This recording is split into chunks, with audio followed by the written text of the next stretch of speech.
me? Do I feel lucky? Well, do you, punk? Good morning, Vietnam! I love the smell of napalm in the morning. You're gonna need a bigger boat. I feel the need for speed. I wish I knew how to quit you.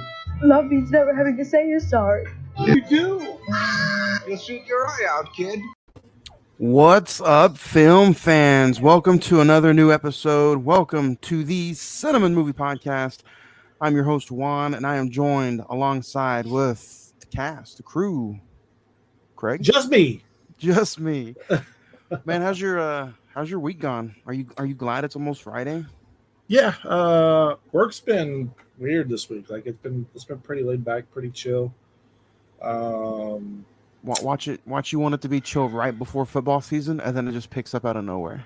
I don't think my line of work will entail that, unless we do something along the lines of, if we go out and implement something, we'll make it busy for ourselves, but shouldn't have any interference with us, like in football time. Making it busy, staying busy. We do busy here at the Cine-Men Movie Podcast. Another new episode. The entire month of August is standing for A24 month. We had a fun episode, a fun conversation last Monday. If you want to go back and listen to that wherever you listen to podcasts at, we reviewed Marcel the Shell. So go back and listen to that conversation. Anchor, Spotify, Podbean, wherever you listen to podcasts, iHeartRadio. You can even find us on the Prescribed Films Network over at the PFPN. Just go to www.prescribedfilms.com. Another easy way to find wherever you listen or wherever you want to listen to us at is just check our social media.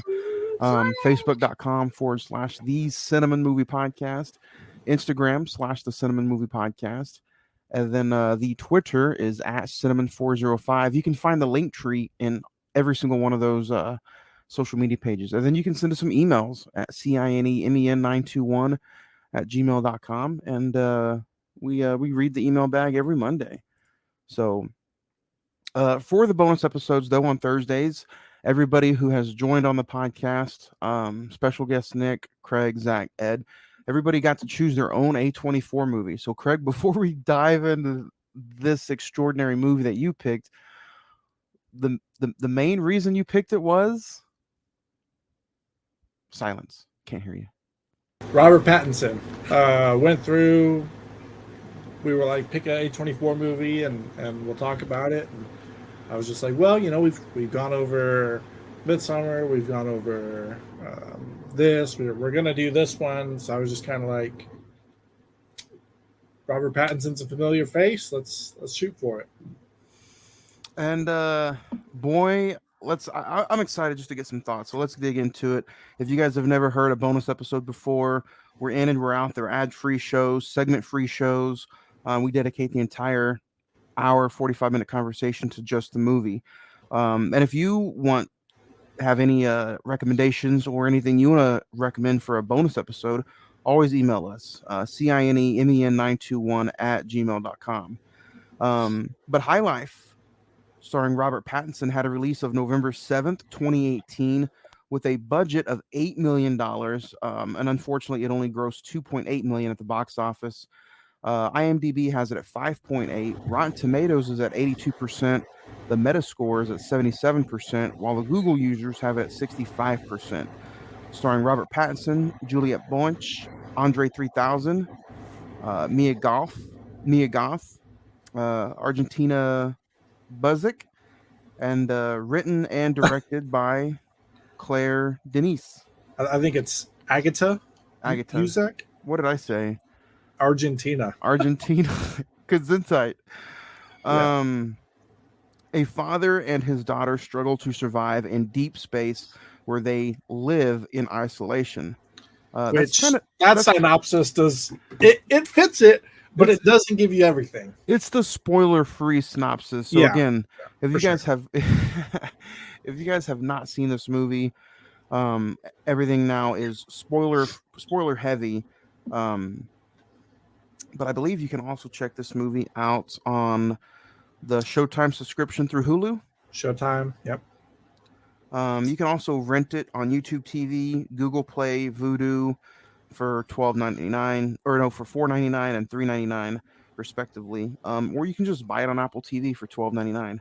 I'm surprised this is not one of the movies included in the HBO Max subscription, because A24 just unloaded a bunch of movies onto HBO Max, but this is not one Yeah, of them. it's probably finishing up its contract with them.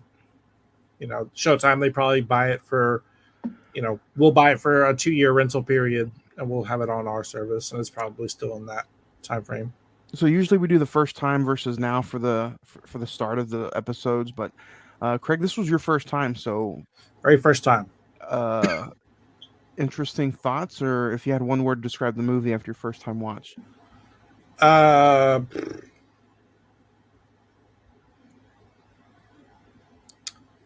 uh, Different. It was just different. Like, I mean, but that's A24, so. I've only seen this movie twice, and honestly, the first time I watched it, I was just kind of disappointed because of how many good reviews this got. And again, it's Robert Pattinson. But this second time around, I kind of enjoyed it just a little bit more. I still found it a little too slow paced. Yeah, that was definitely. So getting into it, you get to meet Monty and his daughter, Willow, right off the bat, which is kind of I was confused for a second. I was like, I watched the trailer beforehand, and I saw all these people in it. I didn't go check out the cast or anything. I just saw Robert Pattinson on the cover. That's all I knew. And then I watched the trailer, and I started in the movie, and it's just him and the child. I was like, okay, then we'll start seeing them. And no, it's real quiet. You see him kind of working in the garden here and there, talking about the ship and everything. And so the first 15 minutes really is before Willow is born, which technically, were you still confused? I'm a little dumbfounded, I guess. But Willow she's the bastard kid of the semi-rape session in the middle of the movie, right? No. So, I mean, if you want to jump all the way through it, so yes, boys does get semi-raped, but I don't think. No. Willow is the nurse doctor. Hold on, let me pull up here. The nurse doctor is Dibs, right? She's the one who climbs on top of Pattinson middle throughout the movie, right? Yes. And is that Willow's mom? She extracts the semen and puts it into Mia Goth's character, Boys, right? The one who was raped by earlier in the film, Ittori, Ewan Mitchell's character. Yeah. But it's just, it talks about how they're all troubled and they're all put on the ship as a second chance. When in all actuality, there is no second chance. You're just put on the ship as kind of guinea pigs. You find out that the doctor was put in for malpractice, and her chance to leave that and get out of there is to produce an offspring. So it's just a weird all-around kind of storyline plot. But I mean, the main thing. So I watched this movie with some noise canceling headphones. Okay. And so when he's out in space with the ratchet while the baby's in the kind of makeshift crib, it's noise canceling. So I had no outside noise. It felt like I was in that vacuum sealed space. And I would, like, if you have noise canceling headphones, I would highly recommend it on a watch for this movie, because every time he opens up the door to space, like when he dumps the bodies or when he's out there working on it, you just have that compressed like nothingness in there. And it was honestly very adding to the experience of the movie. So let me ask you for this. This is kind of jumping a little off subject, but the whole point what do you prefer now, since you've been getting on, various podcasts and kind of just talking about different kind of film? Do you still enjoy the old school, watching the TV in an open area with multiple people around you or the family around you? Or if you're watching it for something like a subject matter, do you just focus in on your monitor with headphones, or what do you do Uh, now, or what do you well, prefer now? so this week I've actually kind of tried to do a movie a night. Sometimes it's bled into something else. But I moved our recliner just in front of my 82-inch TV. Uh, and I usually stream off Apple TV. And I went and got some of those AirPod Maxes. Guy had a pretty good deal on them. So it's noise canceling. I'm there in my chair. I'm reclining. It's right there, and I'm all in. I'm focused. Nice. And But like you just connect the headphones to the Apple TV. Apple TV, yeah, and it's wireless. It plays through. Nice. But just kind of lately, that's what I've been doing. But it kind of depends on what I'm watching. Like if it's a comedy or something, I'd rather have it open air and listen to people. But if it's kind of like I went ahead and watched Ed's movie in the coming weeks. Under the Silver Lake, did the same thing, just in the recliner, popcorn, movie up. So yeah, for the first, you kind of get, I guess, like an ass backwards beginning. You see Monty and Willow, and then what about something about this movie? Do you prefer like physical performances, like how you heard hardly any dialogue the first 20 minutes? He was just performing and moving the bodies, and just he had that physical aspect of him. Or do you enjoy more of like the vocal performances? yeah, I mean, in something like this, where really there's nobody else for him to talk to, it's just Willow. So even with technically somebody else on screen, there's no back and forth dialogue. So movement is everything in the initial moments with him and Willow. Have you ever seen the movie Passengers with Chris Pratt and Jennifer Lawrence? Yeah. I know this is way more like rated R than that movie, but I kind of got some vibes off of that. Yeah, for sure. And now that you bring it up, that is exactly what I was thinking of, because like they get a 24-hour rental on life. Basically, they have to log everything they do. Say that they are still in good health and good conditions. Otherwise, the ship's just gonna shut down, which is weird because how are those? I mean, it's a movie, but how are those logs communicating back and forth when they're so far away? Yeah, I know. In after the title card, you don't see the title opening of the actual title of the movie for minutes. 20 minutes into it, but a little bit after that, you finally get to see the guy conducting the experiment, sending the prisoners up into space. You see him down on the ground, on the train, talking to whoever he's talking to. Yeah, and he said that it would take them years to get their information back. Yeah. What decade would you say that they might be in? I know in the special the movie features was set in. Yeah, like on the ground. In the special features, the actors didn't even know, and they were just guessing like 80s. I think Robert Pattinson guessed 70s or 60s. It was just Yeah, my guess would be the same as theirs. They were in the movie, Even Andre Benjamin was like, "Man, this movie was made in the fucking 80s." You know what I mean? Yeah. What- But I thought it was cool that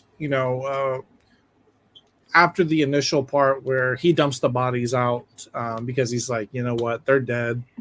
There's really not. They're not going to come back. I can't harvest them. Let me just send them out. Kind of do a ceremony or whatever to get them out. Maybe it was like him just knowing they were still on the ship, like there was hope or something for him. But after he dumps them out, it kind of jumps back to the start and how everything happened. And when he said they kicked it into hyperspeed, and he was like, it was a weird sensation because you're going faster than light. Everything's accelerated. The guy ends up getting leukemia and dies right off the bat.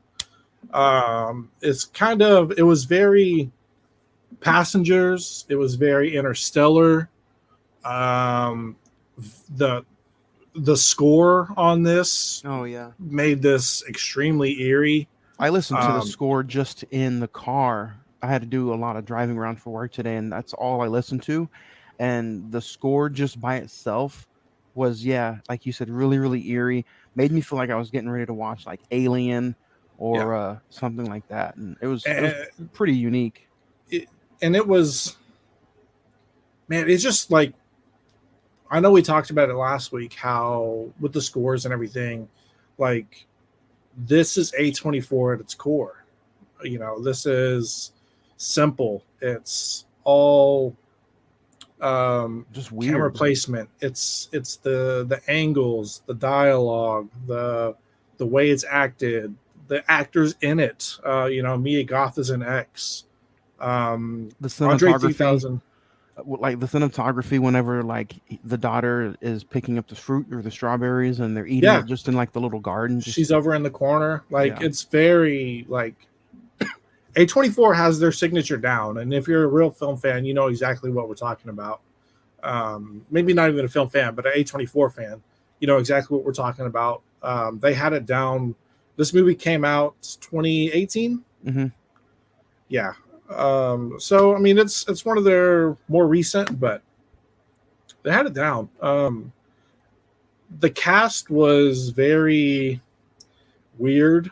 Um, just felt like, I don't know. The cast just like, you could tell it was very. Is Something to me. A24 UK based? No, I mean, the I think the production studios here in the States, but they do a lot of like British films and Okay. Australian films. Yeah, Because it just felt like the actors were. I mean, because Robert Pattinson's UK, isn't he? He's yeah. he's I he's think from England. everybody in this movie except for Andre Andre. 3000. Um, Would you let's talk about him for a minute? I don't think we've ever talked about him on the show because he's only done like a handful of movies like this. Tropic, Four Brothers, Four Brothers, the movie Jackie Moon, whatever Semi that movie, Pro. Semi Pro. Yeah, so he hasn't done that many, but you know what? If those are the only three I can think of on the top of my head, he was a joy to watch in all three of these movies, For including sure, this for one. sure. So He's not an actor that necessarily, musician that necessarily goes out and tries to um, be more than what he knows he is. He knows he's kind of a character that's there. I think Semi Pro might have been his biggest. Well, Four Brothers is his biggest, yeah, but Semi Pro he was, on the screen predominantly for yeah, that. But as the character, for what the character was in this movie, I think he played it perfectly. I don't know what he was there for. Was it murder or? yeah. That's one thing it didn't really describe for each one. I don't think. Yeah, none of them had an exact like what happened, but I know that he was saying like, I would be rather be remembered for doing something or trying than Yeah. being down there and just being a piece of shit or something like that. But What's your thought on the whole fuck box scene? yeah, it's like she was trying to get herself pregnant, Yeah. but she's like gathering up everybody's It's almost like, liquids, yeah, it's almost like a science experiment. and she's like trying to forcefully, weird. Well, I the tell doctor you, herself was weird.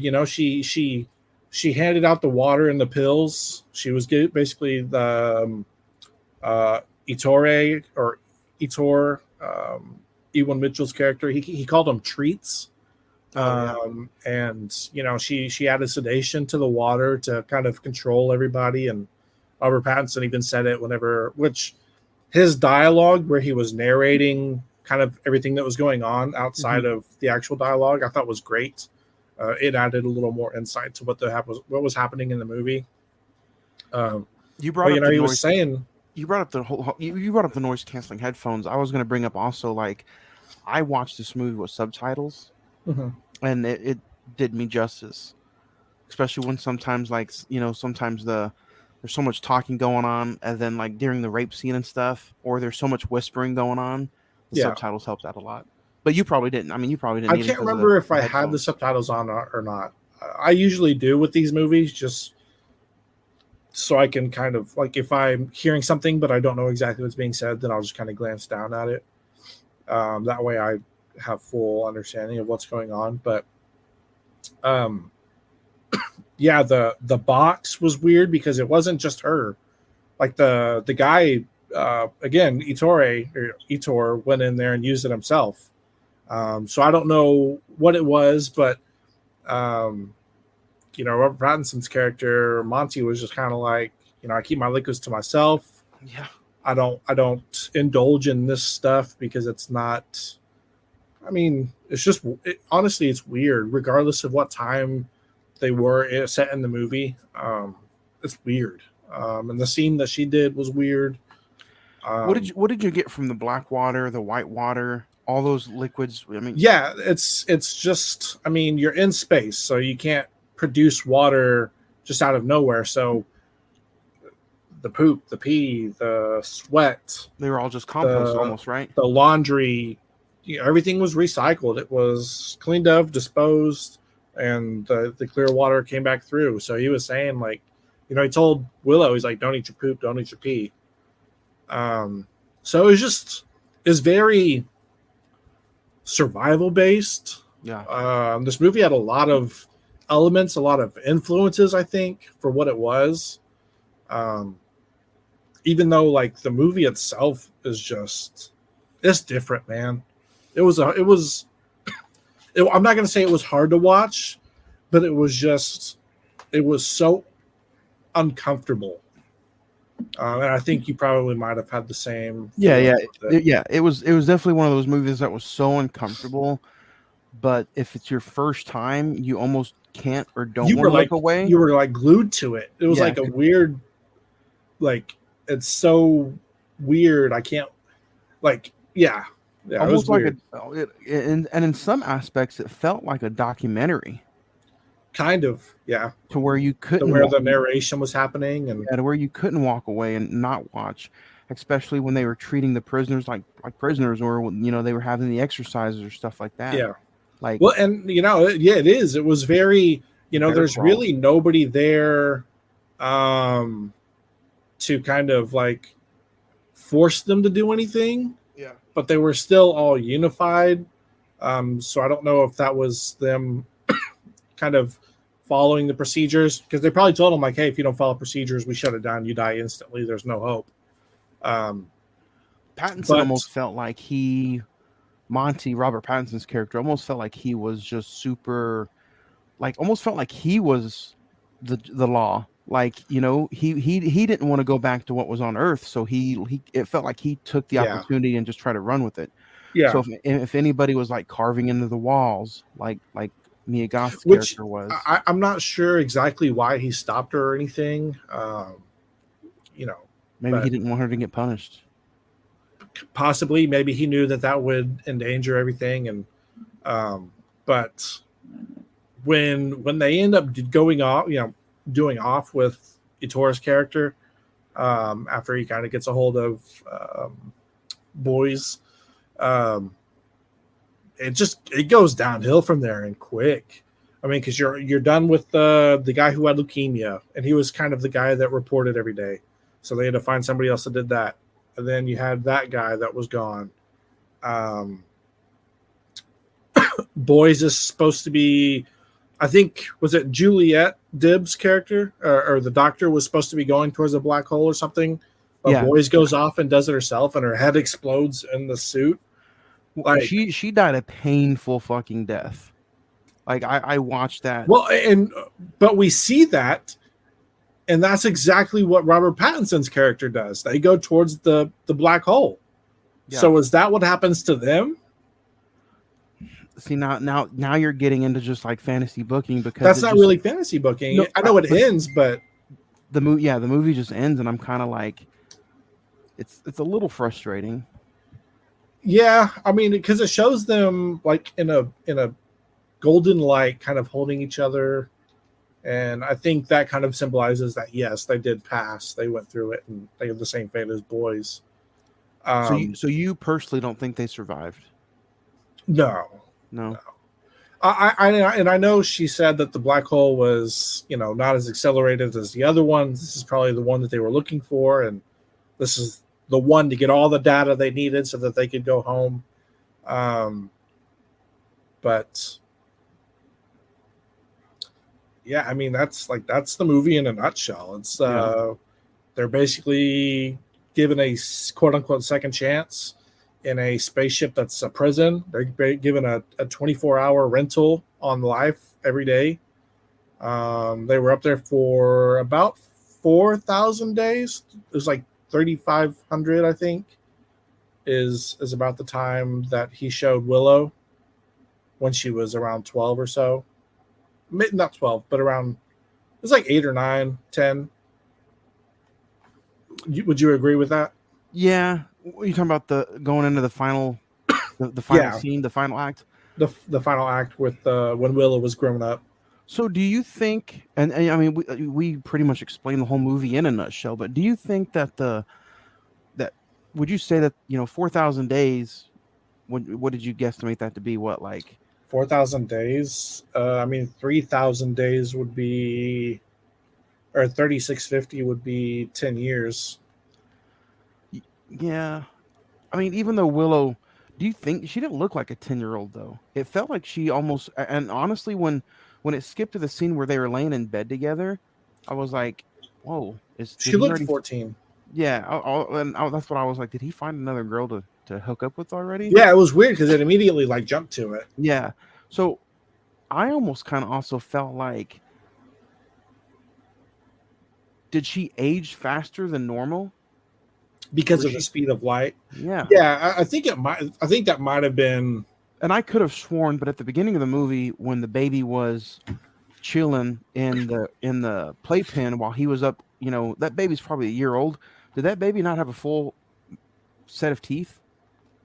Well, I mean, that could be I mean, I didn't know if that was already an early sign of, hey, this baby is aging super, super quick because of space.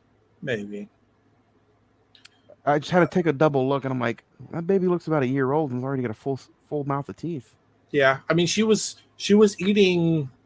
He was grinding up the potatoes and stuff like that from the garden, and was feeding it to her. So she had to have been at least a year. Um, So some issues with the film. I know I at least had some issues pacing, not only the first time but also the second time. This movie's give or take like an hour and 48 minutes. it was 210. Was it? I think I so. think I think it probably felt 210. Oh no, I'm sorry. I think 153. 153. The Yeah. Silver It Lake felt was 210. could have felt like it was 210. Yeah. Um, what do you think though? I feel like it could have probably been cut down another 15 minutes. I think 153 is a little too 15 or 20 minutes. Yeah. I think they could have cut down a lot on this movie. because I don't think the first 20 minutes. Is it fair to say the first 20 minutes is pointless? Um, You don't really need to see Willow before the accident of her being born. no, I think it kind of shows the struggle, and then you're just kind of like, okay, what happened? Why? Because in the ship, like the ceiling tiles are falling off, they're broken down.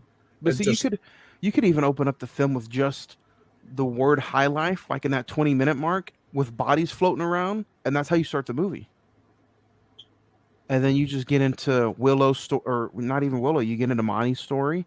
And then after you see Monty, you get introduced to Mia Goth for a little bit. And then you get to see the doctor or the scientist on Earth explain the guinea pig segments. yeah. So I know there was plenty of places that it could have been cut down. unless you enjoyed the first 20 minutes, I mean, I really do feel like those first 17 minutes are kind of just pointless. I feel like the box could have been cut down. Like that was a really long scene for no reason. That was about 35 Um, seconds. And It's just longer than that. the the juices flowing at the end when she gets out of the box, I was just like, oh. Yeah. I enjoyed the scenes which I don't know if it's like, I don't know the laws or regulations of movies, but the baby being completely naked, Oh yeah. I saw that, and I was very confused with that. just them showing the baby on camera. Yeah, I was confused a little bit. maybe butt cheeks, but like after that, like I'm a little more than just kind of like, Yeah, I thought where's the line with film? I I almost thought that the uh what can I say? The towel that was kind of wrapped around her. I thought the towel was going to stay there, and then And then, it moved, and I was like, wait a minute. But if I could have, I think they are in. Where was this movie filmed? I mean, because it got a rated, got it's an R. R rating.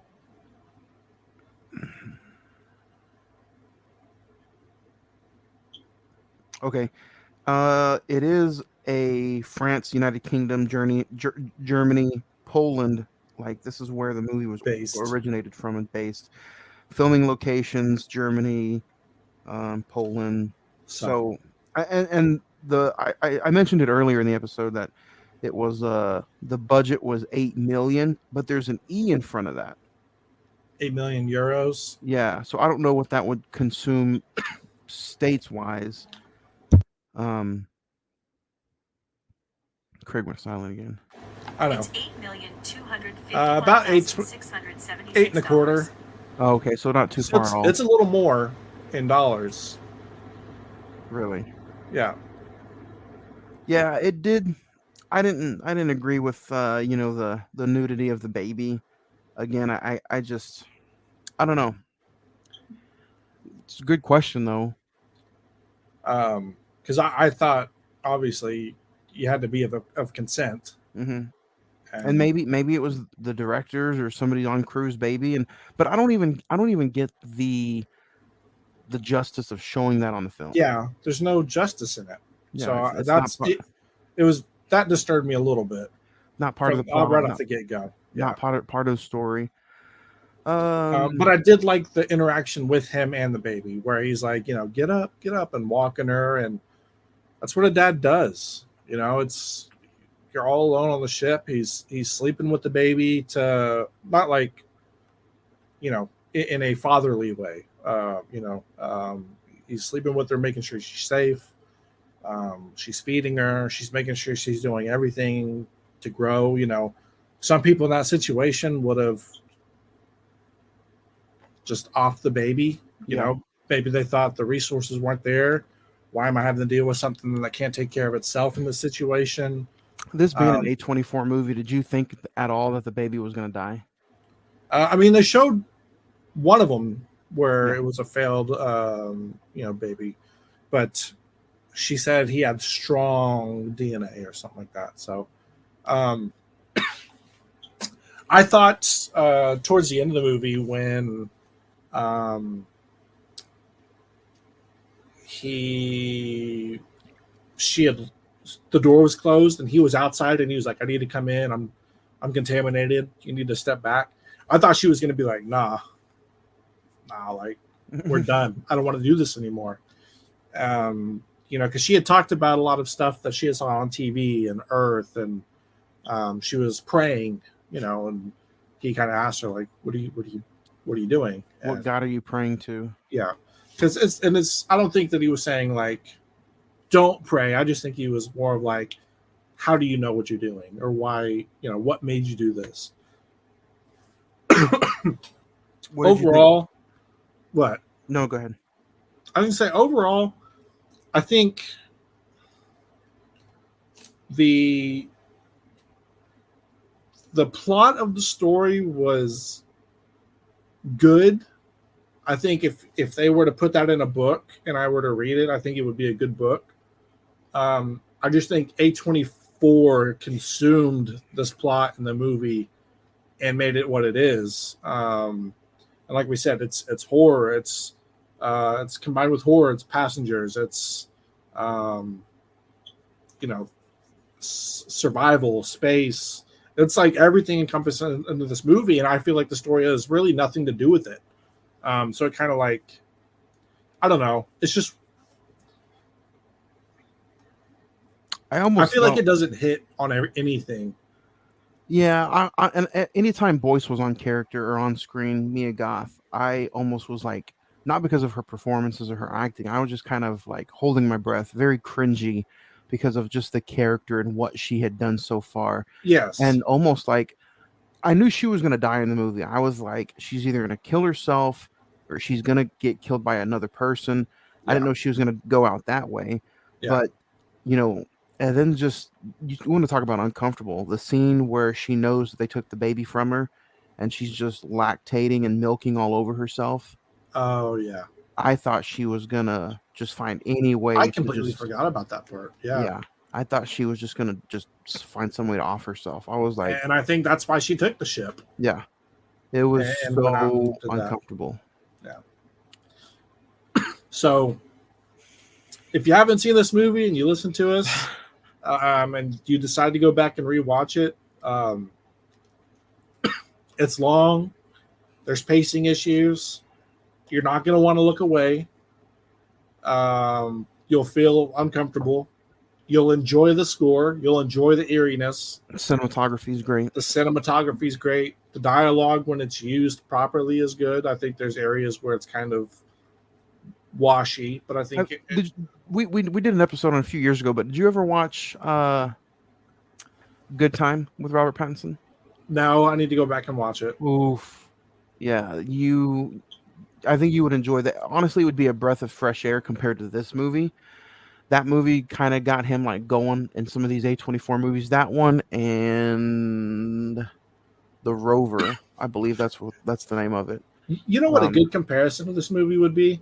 What's that? Not as far as like dialogue and how it's used, but just how unsettling it was. Is The Lighthouse? Yeah, It's in color, but it's just like so unsettling and uncomfortable the entire way through, and it's very isolated with one or two people. I think that's exactly what I would kind of consider this with. Yeah. If you're out there and you have no idea what A24 is and you start off with this one, I think this isn't a bad It would movie. scare you away. I don't think so. I think this would just intrigue you so much with the fuck box scene, with the lactating all over herself scene, with the rape scene, with and then you get into like, okay, that's unsettling. I don't know if I want to watch that. Well, But that's then what I'm saying. But like some people, to me, like that's unsettling, and it kind of like makes me like. I even told you I was like, dude, what am I watching with A24? Because I watched this and then Silver Lake in back-to-back days. So, but then you see, I haven't seen Under the Silver Lake yet, so that'll be a good watch. But like, you get movies like this, and then like you get movies like The Rover with Robert Pattinson. You get movies like Good Time with Robert Pattinson, and he's just, dude, he's on another level in these movies. Even though this movie makes you feel unsettling, his performance, he just rocked it. he did, and it's very, he's pretty much by himself for a majority of the time. There's very few people. I mean, we've talked about this. There's very few people who can command a screen by themselves. Will Smith, Robert Pattinson, who else? Denzel, Tom Hanks. Willem Dafoe in The Lighthouse. You know him and Robert I think Pattinson Leo can do it. There's very few that can just command a screen, being the primary person with one or two people on screen. Is it crazy going all the way back? And I know we've beat this dead horse over and over again, but to me it's just so mind-boggling going all the way back to Twilight and seeing how he was in that movie. Even then, even him being such a young British actor then, all the way to now with the Batman, he for even in Twilight, he commands the screen. And Yeah. everybody was just so unsure of his character then. So being that young and like just holding it down on screen then, seeing what he does almost 20 years later with the Batman or with movies like A24, it's just like, well, I think dude's on another level. And then he it's paying off again with him being in Christopher Nolan's new movie next year. Isn't he in Oppenheimer? Yes, I think so. But yeah, talking about that, Tenet. I mean, yeah, the dude's range is he can go big time or he can go. I kind of consider A24 the big indie, like they're very independent driven films, but they're given budgets. Oh no, he's in Mickey 7, which is going to be a Bong Joon-ho's new movie. which is the guy who directed Parasite. Okay. So But Robert Pattinson he fits A24. He does. I think, if we go down the list and look at them, I think Robert Pattinson fits A24. I think Mia Goth definitely fits A24.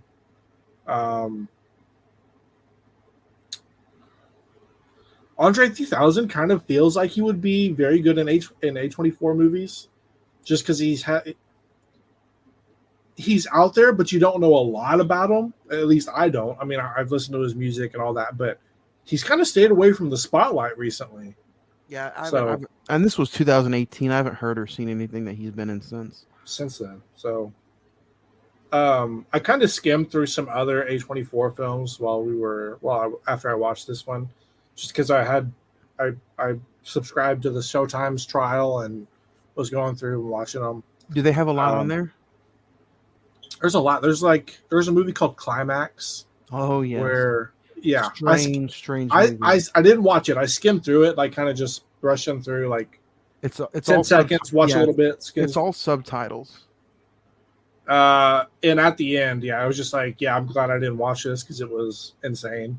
Yeah, and it's not. Like I couldn't find a copy here in the States, so I had to get my copy through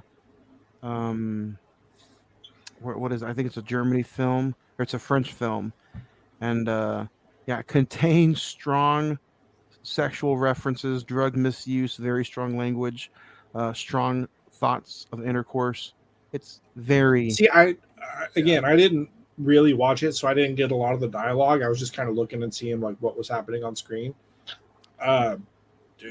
Weird. Yeah. Especially the ending when they, spoiler alert, the police come in and everybody's kind of just either asleep off the LSD or completely torn themselves apart. Yeah. And there's so many great ones out there. I don't know if you've seen, and there's even some movies out there that's not even like rated R or that's like gory or nothing. 8th Grade, Bo Burnham. You've seen that one, right? Yeah. Another one that was almost like a coming of age teenager movie would be Lady Bird. Haven't seen that one. Mallory said it was really good. There was another movie that I skipped through, which I didn't really watch any of it. I just you can see like the little pictures about the bar. You're a huge Adam Driver fan. You like Star Wars. I think you would like While We Were Young with Ben Stiller, Adam Driver. Very good movie. Yeah.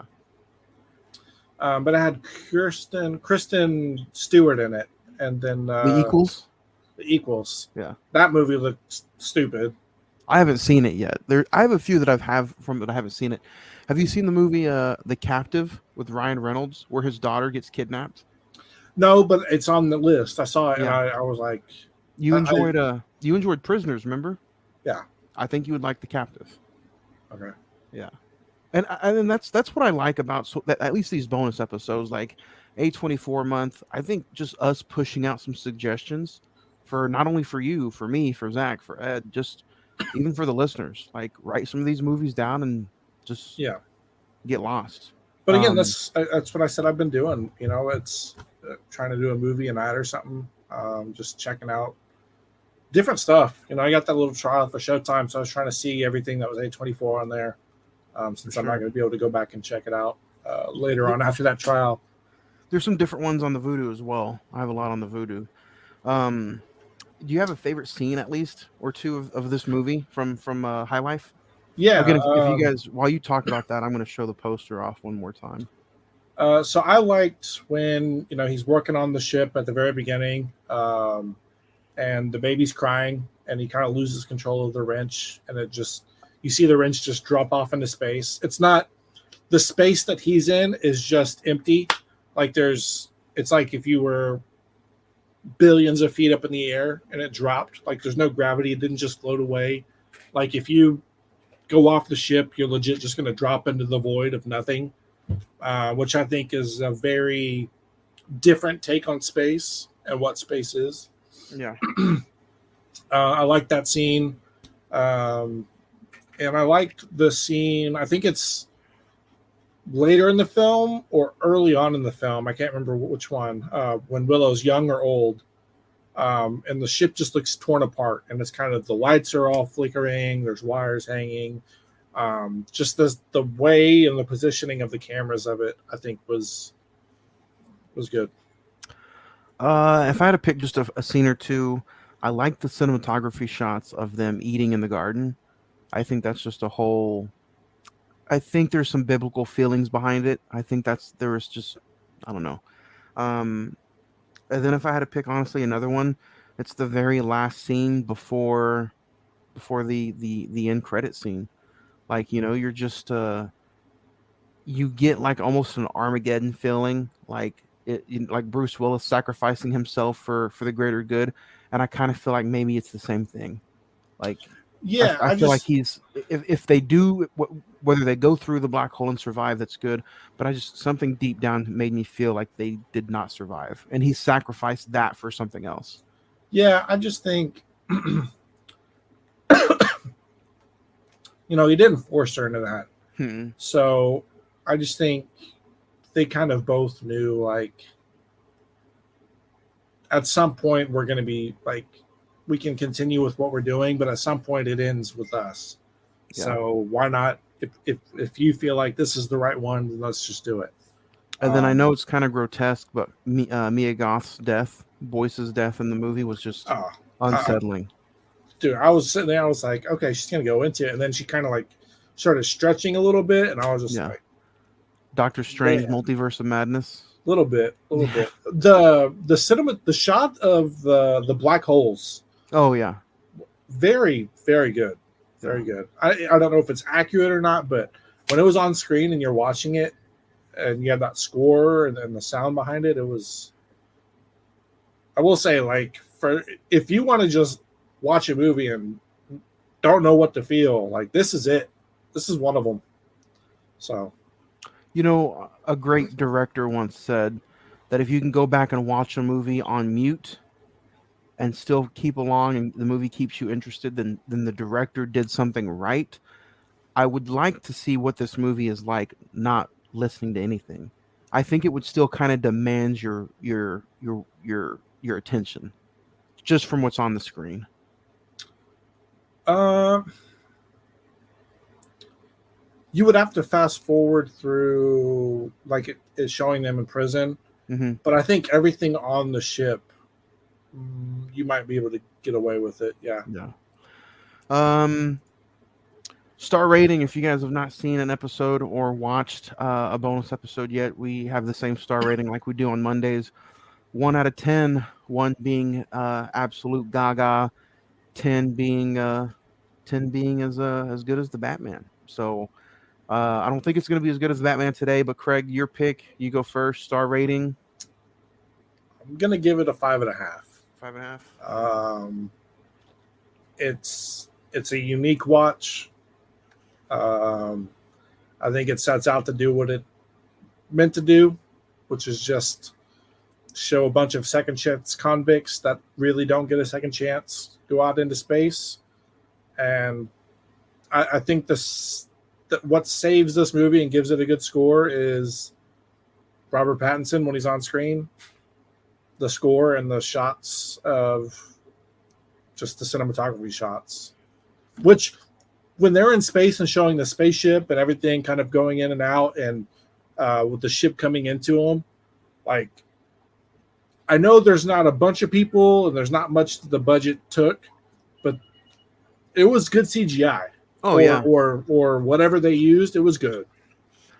See, that's what I appreciate. I like that. You gave the movie props. It wasn't kind of your cup of tea, but you still gave it like 5.5 because you know that the rewatchability is not probably going to be there. And I feel the same way. Like, I'm glad you didn't like give this movie a 7 or an 8, knowing that you're like, I'm not going to pick this movie up again. And I'm No, the same. I'll probably never watch this again. And I'm the same way. I love me some Robert Pattinson. I love me some A24. You know, but on the rewatchability, I was just kind of like, why? Um, Fun movie, grabs your attention, just like you said. But if I'm going to go for an A24 movie, and if I'm going to go pick a weird, uncomfortable A24 movie, this one's not even going to be at the top of the list. No. So I'm going to go with a 6. And I think the only reason I'm putting it a 6 and not anything lower is because of cinematography, Robert Pattinson, score. And So, again, if you're watching this and you're or listening and you're going to go back and rewatch it afterwards, if you have noise canceling headphones, AirPods Pros, Sony's, Bose, do yourself a favor. And I might even have to, like, next time I see you, just have it up on my screen or something, like bring my iPad over and let you watch those scenes with the headphones. Because, dude, it was an experience. And, like, just to have that nothing happening see, while you're in space. I had the speakers as loud as it could get on, the sound system. The sound stereos was booming, but it still probably wasn't the same because I But didn't you, hear it. yeah, I didn't hear you it. get the sound, but, like, I mean, it was nothing. Like, I didn't hear the dishwasher. I didn't hear the washing machine. I didn't hear the fan or crickets or birds or cars. It was just isolation, and it was chilling. It was chilling. So that I think we did High Life justice. Hopefully, this makes somebody want to go rewatch it, or if you've seen it, agree or disagree with us, and send us in your star rating right here on the social media, facebook.com/the Cinnamon Movie Podcast, Instagram, one word, the Cinnamon Movie Podcast. The Twitter is at Cinnamon405. Easiest and fastest way to get to us, though, email us at cinemen921@gmail.com. Send us your star rating on High Life, and we will share and read out the email bag every single Monday, including this Monday when we talk all about bodies, bodies, bodies. New A24 movie hitting theaters actually tonight. As you're watching this live, there's some viewings already happening. Pete Davidson is in the new A24 movie. So, you know what? It's getting a lot of good reviews. It's a fun slasher movie, is what I heard. I heard it Scream mixed in with Spring Breakers. So, let's see. We're going to go back to the theaters this week. You know what, Craig? I think this is the first time in a while that we've reviewed back to back movies that are in the movie theater. Wouldn't this be 3 back-to-backs? Or did we have something in between? Because we had Nope. Everything, Everywhere, All at Once. Technically, that was still in theaters because Ed went and saw it in theaters. Technically, it was in theater. That's 4 weeks in a row. It's a month in a row. Yeah. And they're all 2022 movies. So, but you know what? It doesn't end there. August 22nd, Men is another A24 movie that's currently on Blu-ray, just hit Blu-ray. So that's a 2022 movie. And then we end the month on August 29th with X, another 2022 movie. So, which, we just talked about. If you go back and rewatch this and haven't seen X, you're going to see Mia Goth, and she'll be in X as well. I think her role in X is a lot better than her role in this. Correct. Yeah, I would agree. I would agree with that. X as a whole is a better movie. Yeah, I can agree. I think X is just more. It's fast paced, modern film, whereas this is like art. Yeah, I get what I'm saying. Like, yeah. X's film, where this was more so on the art side. Yeah, I can agree with that. Man, before we get out of here, do you have anything you want to plug, play, or you just ready for some bodies on Monday? Well, yeah, I'm gonna try to go. I'm gonna see if Ed will let me off tomorrow at noon, and I'm gonna go check it out. That and maybe Marcel, if it's still out and there's time. Preseason football is going on right now. I don't know if the listeners care or not, but preseason football's right around the corner. Man, I'm excited. I'm excited for that. Hey, them boys play on Saturday, okay? Them boys play Saturday, so preseason or not, a win's a win. Win's a win. Yeah. I'm just excited for, I'm getting to watch a lot of these movies that, aren't Marvel, aren't DC, aren't Disney, aren't this or that. I texted you the other day. I've watched High Life, Under the Star Lake, and Whiplash. I watched Whiplash the other day. Whiplash, dude. That might be one of my favorite movies now. Yeah. Well, I can't remember the name, the old guy's name. J.K. Simmons. J.K. Simmons absolutely kills it. He won an Oscar for that. Yeah. When I told you I had chills, like my entire head was just like goosebump. Like, you go back and listen to the soundtrack yet? I didn't. No. Oof. Da, da, da, da, da, da, da. Oh yeah, very. Yeah. I'm not like artsy in the sense that I could go sit in an orchestra, but if an orchestra does a song right, Yeah. it's one of the best things you could listen to. So, yeah. This Monday we are talking bodies. Again, don't forget to check us out this Monday. Our top 5, Craig, you heard it first. We are talking our top 5 A24 scenes. So let's gather up all these favorite scenes that we've had from all these A24 movies, and we're going to talk and rank our top 5 A24 scenes live this Monday, August 15th, 7 p.m. as we review Bodies right here on Imsawa Live YouTube channel, or you can listen to us anywhere you listen to podcasts. So I think, Craig, unless you have anything else, that's it. Oh, that's it. All right, guys, don't forget this Monday, Bodies live on the Cine-Men movie podcast. Later. Is it Friday?